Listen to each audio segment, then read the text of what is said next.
인도네시아 대통령가 말도 안 되는 국방 프로젝트를 발표했습니다. 무려 140조 규모의 국방개혁만을 내놓은 것인데요. 그런데 그 재원 조달 방안이 황당하기 그지없습니다. 인도네시아가 프랑스의 라팔 전투기 6대를 구매하는 계약을 체결했다는 외신 보도가 나왔다. 한국형 전투기 KF-21의 공동 개발국인 인도네. 그 순간에 인도네시아는 KF-21 개발에 참여하면서 개발 비용의 20%인 1조 7,300억 원을 분담키로 했다.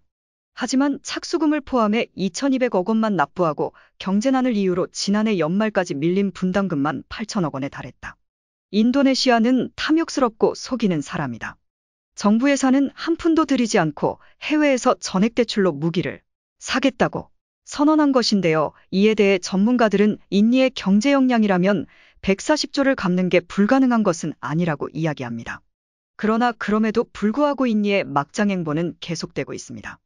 한국에게 분담금을 줄 돈도 없다면서 대출로 돈을 구할 테니 무기를 팔라며 여러 나라를 찔러보고 있는데요. 이에 분노한 국내 일각에서 협잡의 나라 인니를 KF-X 사업에서 퇴출하고 새롭게 동맹이 될 호주를 끌어들이자고 합니다. 이런 이야기가 나오게 된 계기가 있는데요. 바로 호주가 우리 대한민국과 포괄적 전략 동반자 관계 공동성명이 이뤄졌기 때문입니다. 포괄적 전략동맹이란 두 나라의 협력관계를 군사안보 차원을 넘어 정치, 경제, 사회, 문화 등 전 분야로 확대하는 동맹 개념인데요. 이 때문에 대한민국이 호주와 비밀 군사동맹을 맺을 수 있다는 가능성이 열리면서 중국이 미친 듯이 날뛰고 있습니다. 지난 12월 13일 대한민국과 호주 사이에 양해각서 MOU가 체결됐는데요.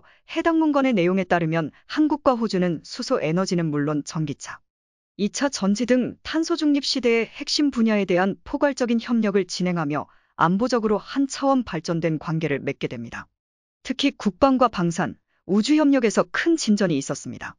지금 언론에 대서특필되고 있는 K9의 호주 수출은 이 포괄적 전략 동반자에 비한다면 빙산의 일각에 지나지 않으며 뒤로는 훨씬 많은 이야기가 모고 갔다는 것이 여러 전문가들의 분석인데요. 이번 협상에서 결정된 사항들을 따져보면 K9에 이어 호주에 수출될 수 있다는 5조 4천억 원 규모의 레드백 장갑차 수출 사업조차 체협력의 일부에 불과하다고 합니다. 무주협력을 통한 우주패권의 공유와 이를 바탕으로 한 정보동맹 파이브 아이즈로의 합류 무주발사체 개발협력을 시작으로 한 탄도미사일 공동개발에 심지어 에너지 협력을 발판으로 한 공동 핵 개발까지 정말 별별 이야기가 다 나오고 있습니다. 지난해 12월 K9 자주포의 호주 수출이 완전히 확정됐습니다. 이 사실이 알려지면서 많은 국민들이 크게 환호하고 있는데요. 그런데 이는 지난 2020년 9월 호주 국방부가 K9 제작사인 한화디펜스를 호주의 차기 자주포 도입 사업인 LAND 8116 페이지 1에서 우선 공급자로 선정하면서 이미 확정된 사항입니다.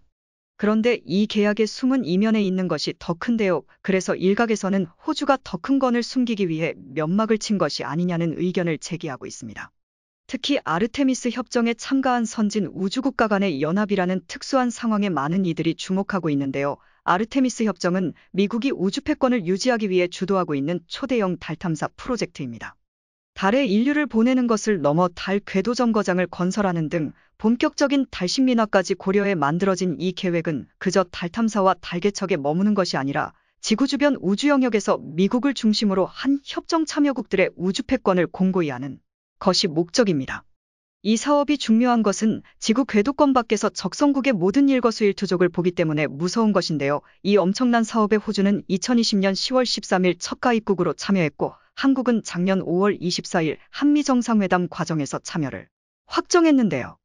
이번 한국-호주 정상회담에서 양국 정상은 아르테미스 협정에 가입한 두 국가 간의 우주협력을 고도화하고 무주발사장 공유와 로켓 기술 공유 등을 확정했습니다. 이에 중국이 발작하고 있습니다. 중국이 이렇게 발작하는 이유는 한국과 호주의 우주협력이 양국의 군사동맹의 시작이 될 수 있기 때문인데요.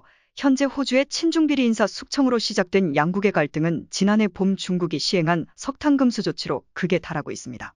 현재 상황은 호각이라 할 만한데요. 중국이 잠깐만 경제보복을 가해도 무너질 줄 말았던 호주가 오히려 중국의 자원주를 옥죄면서 중국의 경제에 막대한 타격을 입히며 우세를 굳히는 듯했으나 동남아 각지에서 일어나는 해상 충돌에서 군사력이 부족한 호주가 이렇다 할 영향력을 보여주지 못하고 있는 상황입니다. 그래서 호주의 경우 이 상황을 타파하기 위해 국방비에 대한 엄청난 투자를 진행하고 있습니다. 이번 K9 자주포 도입도 그 일환이라고 할 수 있습니다.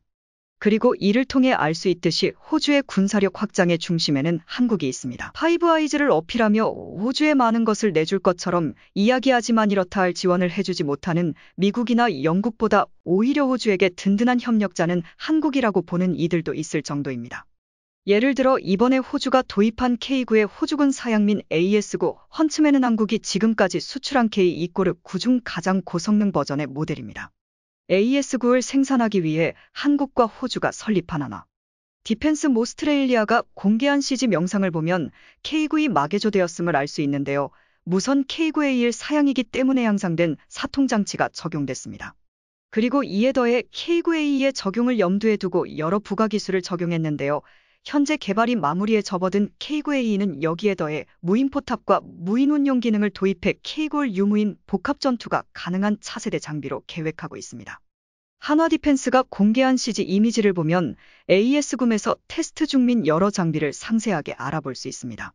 무선 포방패 쪽에 적을 교란할 수 있는 다형형 면막탄 발사관을 장비해 차량의 생존성을 높였습니다.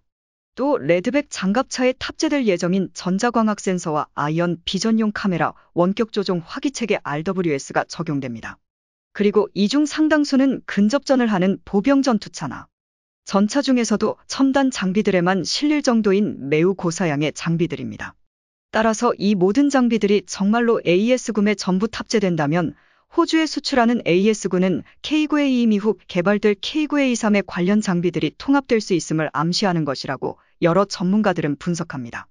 그리고 이들은 호주가 이런 고사양 K9를 도입한다면 AS21 레드백을 호주군이 채택하는 것은 사실상 확정이라고 주장합니다. 이유는 간단합니다. 엔진은 물론 각종 센서 체계까지 똑같아서 같은 제작사를 통해 원활한 사후 지원을 받을 수 있는 AS21 레드백을 두고 굳이 추가적인 비용이 들어가는 독일의 KF41 링스를 택할 이유가 없다는 것인데요. 그런데 장점은 이뿐만이 아닙니다. 한국이 K9 엔진의 국산화를 본격적으로 추진하면서 기갑 장비의 핵심인 엔진의 부품까지 한국으로부터 공급받을 수 있기 때문인데요. 이 사실까지 따져보면 호주 입장에서는 문제도 많고 갑질도 잦은 독일제 장갑차를 살 이유가 전혀 없어집니다. 이처럼 호주와 한국의 안보 협력은 이미 상당한 수준까지 진행된 상태라 알 수 있습니다. 반면 호주의 제1동맹을 자처하는 미국은 호주에 이렇다 할 지원을 하지 않고 있습니다.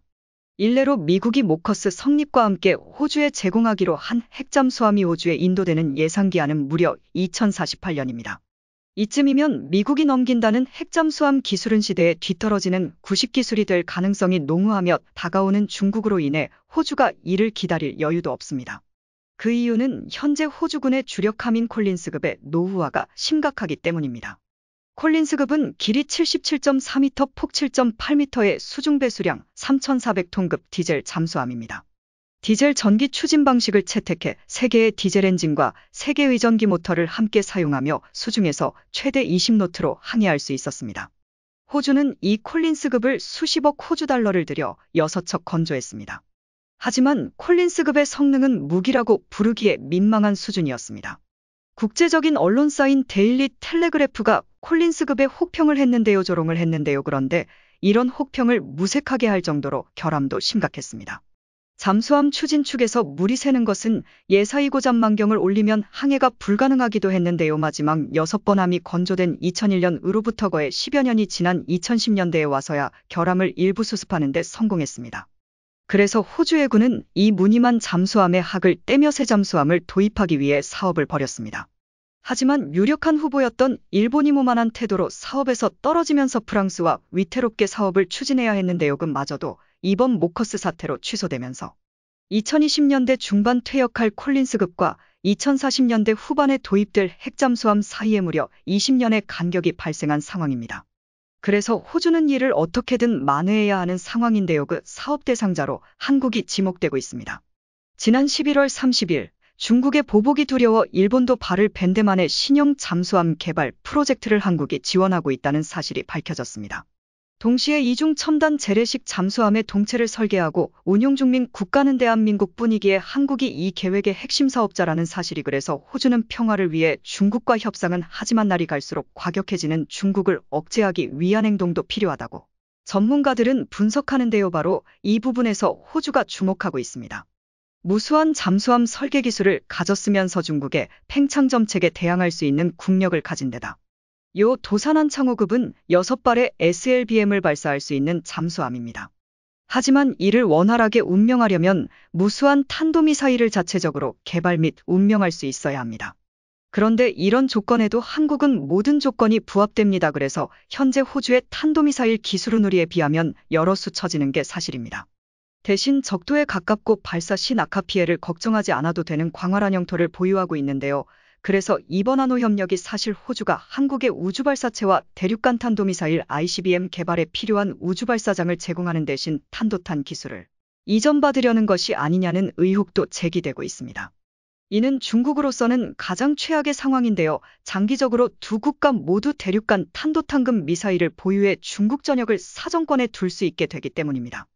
뿐만 아니라 한국의 우주발사체 기술과 호주의 우주발사장이 시너지를 낼 수 있게 되는데요. 이렇게 되면 한국은 좀 더 저렴한 비용으로 다수의 SAR 위성을 배치해 중국을 더 촘촘히 감시할 수도 있습니다.